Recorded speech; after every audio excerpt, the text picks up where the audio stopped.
C'est donc une semaine importante dans le dossier de succession de Johnny Hallyday. Jeudi, les deux parties vont se retrouver au tribunal de Nanterre pour fixer le calendrier de la procédure.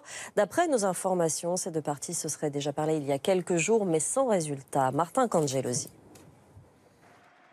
Selon nos informations, la première négociation entre les aînés de Johnny et Laetitia s'est faite par téléphone et par avocat interposé. Il y a 2 semaines, l'un des avocats de Laura Smet appelle l'avocat de Laetitia. La discussion a tourné court. Elle a duré moins d'1 minute. Dans le camp de Laura, on explique qu'on leur a répondu qu'il n'y avait rien à discuter. Dans celui de Laetitia, en nuance, on nous a dit on veut tout maintenant, tout ce que la justice nous accorderait si le testament était français. Et pour nous, ça ne s'appelle pas une négociation. Chez Laura, évidemment, on regrette que Laetitia n'accepte pas leur main tendue. Les relations humaines vont s'abîmer avec un débat judiciaire, explique l'un des avocats de Laura Smet. Une première prise de contact initiée 3 semaines après un premier verdict. Les enfants du rocker n'ont pas de droit de regard sur l'album, mais obtiennent gain de cause sur le gel de ses biens en attendant un procès. Et déjà, l'ambiance n'était pas à la conciliation.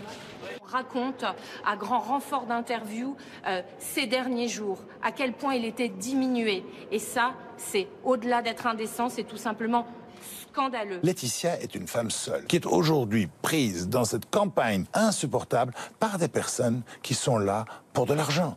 Les avocats des deux parties se retrouveront ce jeudi devant le tribunal de grande instance. Objectif, fixer le calendrier de la procédure qui examinera la validité du testament du rocker.